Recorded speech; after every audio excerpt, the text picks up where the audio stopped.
ካፒቴን ኢብራሂም ትራውሬ በአሁኑ ወቅት በአፍሪካ ብቻ ሳይሆን በዓለም አቀፍ ደረጃ ትኩረት ከሳቡ ወጣት መሪዎች መካከል አንዱ ነው። የቡርኪና ፋሶ ፕሬዝዳንት ሆኖ ስልጣን ከያዘበት ጊዜ ጀምሮ ንግግሮቹና የወሰዳቸው እርምጃዎች የፓን አፍሪካዊነት መንፈስን እየቀሰቀሱ እንደሆኑ ይነገራል። ኢብራሂም ትራውሬ እንደ አውሮፓውያን አቆጣጠር በ1988 በቡርኪና ፋሶ ቦንዳ ኩዩ በተባለች መንደር ተወለደ።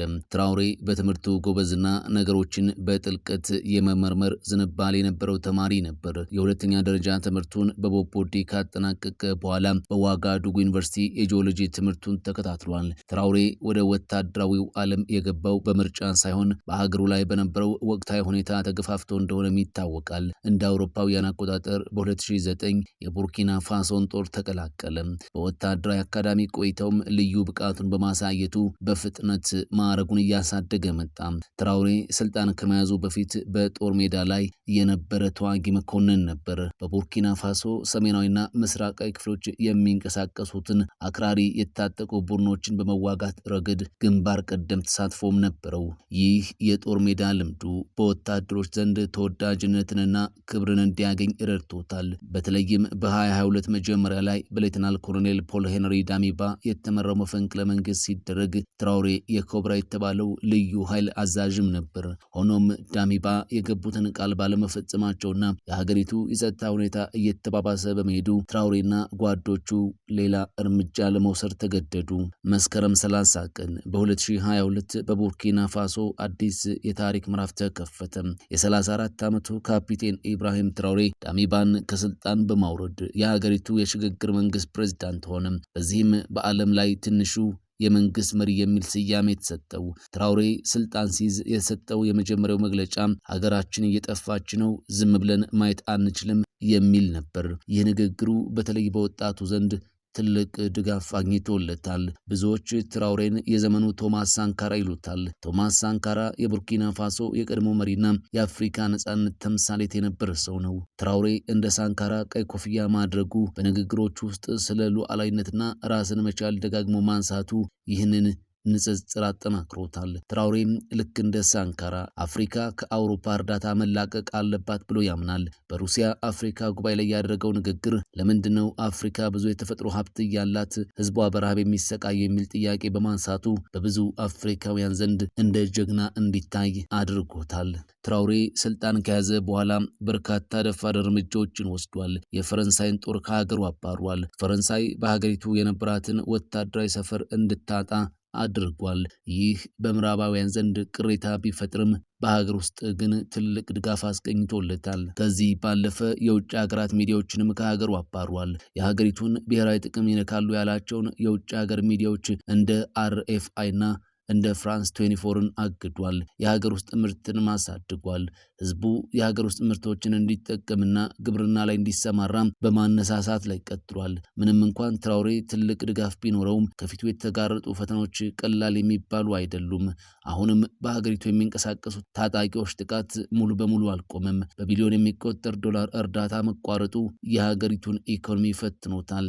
ይሁን እንጂ ትራውሬ ለሀገሬ መሞት ክብር ነው በሚል መርህ ጉዞውን ቀጥሏል። የቡርኪና ፋሶ የማሊና የኒጀር ወታደራዊ መሪዎች የመሰረቱት የሳህል ሀገራት ህብረት በትራውሬ አስተሳሰብ ውስጥ ትልቅ ቦታ አለው። የካፒቴን ኢብራሂም ትራውሬ ንግግሮችና የወሰዳቸው እርምጃዎች በቡርኪና ፋሶም በሳህል ቀጠናና በመላው አፍሪካ ላይ ከፍተኛ የፖለቲካ ተጽዕኖ ፈጥረዋል። ይህ ተጽዕኖ በአዎንታዊና በአሉታዊ ጎኑ የሚታይ ሲሆን ዋና ዋናዎቹን ነጥቦች ቀጥለን እንመልከት። ትራውሬም ወደ ስልጣን ከመጣ በኋላ በሀገሪቱ ውስጥ ትልቅ የማነቃቃት ስራ ሰርቷል። የብሔራዊ ስሜት መነቃቃት፣ ናሽናሊዝም ብዙ ወጣቶች ሀገሬን እታደጋለሁ በሚል ስሜት ወደ ጦር ሰራዊቱና ወደ ሀገር መከላከያ ፈቃደኛ ሰራተኞች በብዛት ተቀላቅሏል። ይህ ለትራውሬ መንግስት ጠንካራ የህዝብ መሰረትን ሰጥቶታል።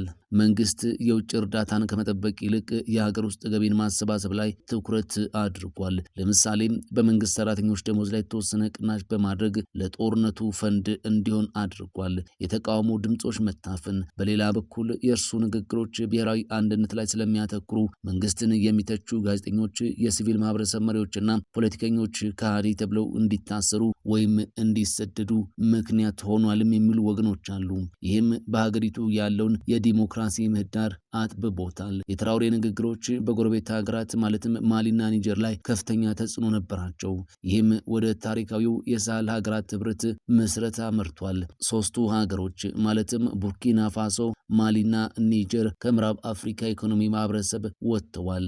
ኢኳስ በምዕራባውያን ተጽዕኖ ስር ነው በሚል ከማህበሩ መውጣታቸው ይታወቃል።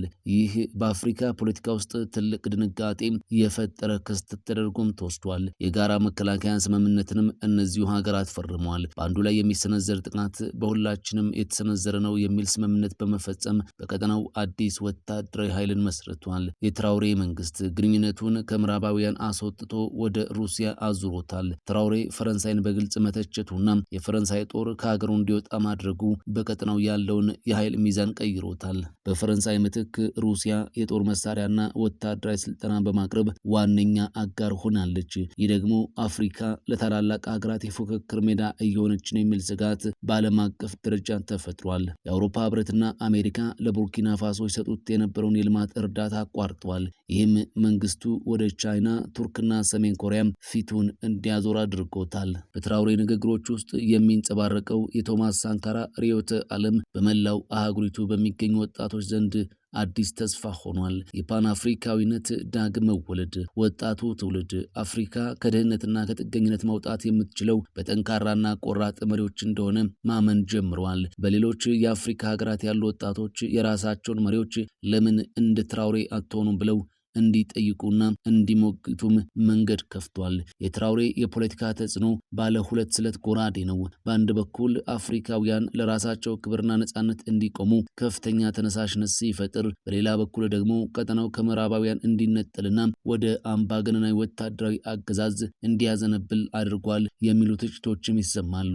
ካፒቴን ኢብራሂም ትራውሬ ምንም እንኳን በብዙዎች ዘንድ እንደ ተስፋ ቢታይም በዙሪያው ያሉ ስጋቶችና የሚሰነዘሩበት ትችቶች ደግሞ የጉዞውን ፈታኝነቶችን ያሳያሉ።